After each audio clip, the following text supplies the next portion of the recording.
Hey everyone, welcome back to this channel. तो आज इस वीडियो में हम डिस्कस करते हैं कि बिजनेस स्टडीज से वो कौन से इम्पोर्टेंट टॉपिक्स हैं जो आपको अच्छे से प्रिपेयर करने हैं, क्योंकि एग्जाम में उन्हीं टॉपिक से क्वेश्चन आने वाले हैं। ठीक है ना। आंसर्स प्रेजेंट कैसे करना है उस पर मैंने ऑलरेडी एक वीडियो बनाई है, तो आप वो वीडियो भी देख सकते हो। आपको लिंक उसका डिस्क्रिप्शन में मिल जाएगा। और आज की वीडियो में डिस्कशन करते हैं कि क्या क्या वो इम्पोर्टेंट टॉपिक्स हैं जो आपको अच्छे से प्रिपेयर करना है, क्योंकि मेजॉरिटी ऑफ जो आपका पेपर है वो इन्हीं टॉपिक से आएगा। ठीक है, तो चलो स्टार्ट करते हैं। सबसे पहली बात, आपका सिलेबस में क्या क्या चैप्टर्स हैं? Staffing, directing, controlling, consumer protection, financial management and financial markets. अब देखो, जितने भी टॉपिक्स मैं आपको बताने वाली हूँ, सबसे पहली बात देखो, मैं खुद एक स्टूडेंट हूँ, मैं आपकी तरह एक स्टूडेंट हूँ और मैं कॉलेज में हूँ, तो मेरे पास कोई एक्सपीरियंस नहीं है। ठीक है, मैं एक टीचर तो हूँ नहीं, बट जो भी टॉपिक्स मैं आपको बता रही हूँ वो मैं अपनी ऑब्जर्वेशन के बेसिस पे बताऊंगी कि लास्ट अगर आप पिछले 10-12 साल के पेपर देखोगे तो उसमें इन्हीं टॉपिक से क्वेश्चन बना है। ठीक है, और मैंने जब 12th में प्रिपरेशन किया था तो मैंने भी उन्हीं टॉपिक पे फोकस किया था, तो उसके बेसिस पे हम टॉपिक्स समझते हैं कि कौन से टॉपिक्स हैं जो आपको अच्छे से प्रिपेयर कर लेने हैं।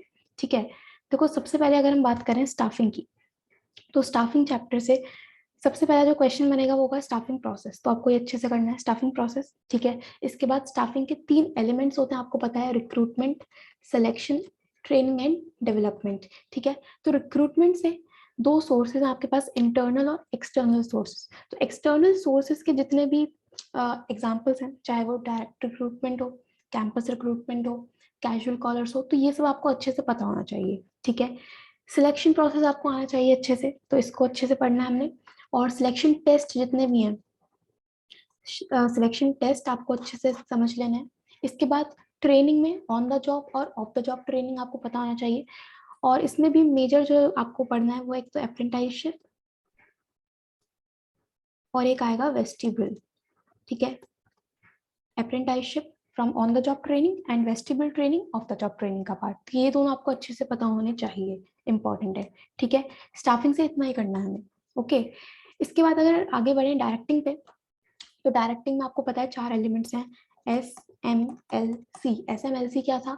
Supervision, motivation, leadership and communication. Supervision आपके सिलेबस का पार्ट नहीं है। मोटिवेशन से जो आपको अच्छे से पढ़ना है वो एक तो मैस्लो की theory, very important. Then financial and non financial incentives आपको पता होना चाहिए अच्छे से कि इनमें क्या क्या एग्जाम्पल्स हैं, वो आपको अच्छे से पढ़ लेना है। लीडरशिप में लीडरशिप स्टाइल्स आर इम्पोर्टेंट, उनके एडवांटेजेस, उसके डिसएडवांटेज, ऑटोक्रेटिक क्या है, डेमोक्रेटिक क्या है, लेजे फेयर क्या है, ये पता होना चाहिए। ठीक है, और कम्युनिकेशन में आपको टाइप्स आने चाहिए कि फॉर्मल कम्युनिकेशन क्या है, इनफॉर्मल कम्युनिकेशन क्या है, उनके एडवांटेजेस क्या है, डिसएडवांटेजेस क्या है, ग्रेप वाइन नेटवर्क क्या होता है, ये आपको पता होना चाहिए। ठीक है, grapevine network, informal communication को ही कहते हैं, तो इतना आपको पता होना चाहिए। ठीक है, तो सिलेक्शन में से बताया, सॉरी स्टाफिंग में से मैंने आपको बताया और डायरेक्टिंग से बता दिया। ठीक है, इसके बाद कंट्रोलिंग, तो छोटा सा चैप्टर है आपका। कंट्रोलिंग में एक तो आपको इंपॉर्टेंस पढ़नी है अच्छे से, कंट्रोलिंग का प्रोसेस अच्छे से प्रिपेयर करना है। और इसमें आपने 2 चीजें पढ़ी थी, एक क्रिटिकल पॉइंट कंट्रोल,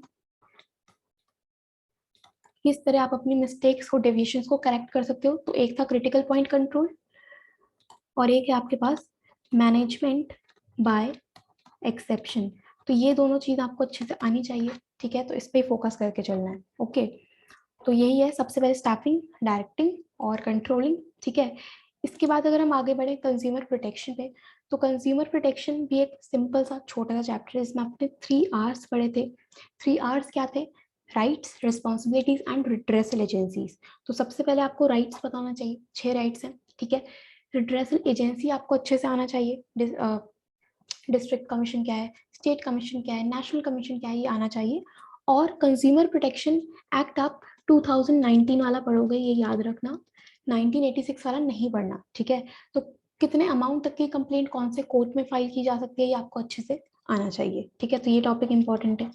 ओके, इसके बाद फाइनेंशियल मैनेजमेंट, सबसे इंपॉर्टेंट टॉपिक और सबसे अच्छा चैप्टर है बिजनेस स्टडीज में। तो इसमें से सबसे पहले तो फाइनेंशियल डिसीजंस, जितने भी तीनों डिसीजंस हैं, investment decision, financing decision and dividend decision, ये आपको पता होना चाहिए, इनके क्या क्या फैक्टर्स हैं, ये अच्छे से हमें देखना है।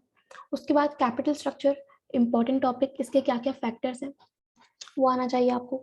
ट्रेडिंग ऑन इक्विटी का जो एक न्यूमेरिकल बनता है वो आपको अच्छे से कर लेना है, ठीक है। ईपीएस जिससे हम कैलकुलेट करते हैं वो आपको आना चाहिए अच्छे से। इसके बाद फिक्स्ड कैपिटल, वर्किंग कैपिटल, इसमें क्या क्या फैक्टर्स हैं ये आपको अच्छे से प्रिपेयर कर लेना है।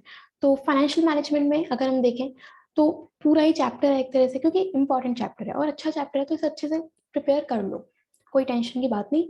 और इस पर टाइम लगाना, ठीक है। थोड़ा सा टेक्निकल चैप्टर है, टाइम लगाओगे तो हो जाएगा, ठीक है। इसके बाद आपके पास बचता है फाइनेंशियल मार्केट्स। तो फाइनेंशियल मार्केट्स में सबसे पहले फाइनेंशियल मार्केट के क्या क्या फंक्शंस हैं ये आप पढ़ोगे।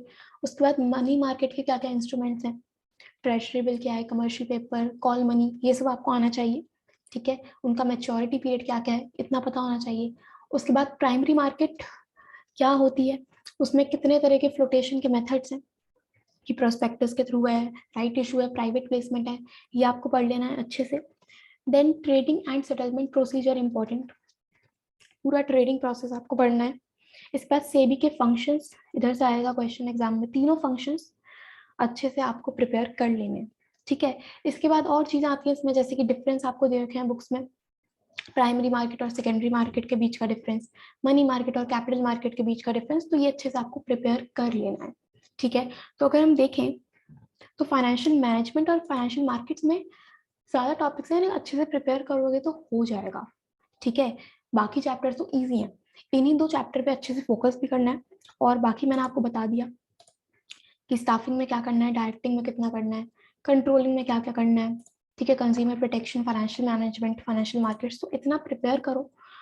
40 मार्क्स का एग्जाम है तो आपसे सभी टॉपिक से क्वेश्चन नहीं आएंगे, ठीक है ना। तो ये जो टॉपिक्स हैं ये मेजर टॉपिक्स हैं और इनसे क्वेश्चन आता है। अगर आप पिछले साल के एग्जाम पेपर देखोगे, क्वेश्चन पेपर देखोगे, तो इन्हीं टॉपिक से क्वेश्चन बना है, ठीक है। तो उसके बेसिस पे मैंने आपको बताया, तो इन टॉपिक्स को तो बिल्कुल नहीं छोड़ना, इन्हें अच्छे से प्रिपेयर करो। ये हो जाए, उसके बाद जो छोटी मोटी चीजें बची हैं उन पे जाना है, ठीक है। तो इन टॉपिक्स पे फोकस करो। और वीडियोस ऑलरेडी अपलोडेड है, फाइनेंशियल मार्केट्स पेंडिंग है, वो भी मैं बहुत जल्दी अपलोड कर दूंगी। तो अच्छे से प्रिपेयर कर लो और अच्छे से काम करके चलो, ठीक है। आज के लिए इतना ही, मिलते हैं नेक्स्ट वीडियो में। Thank you so much.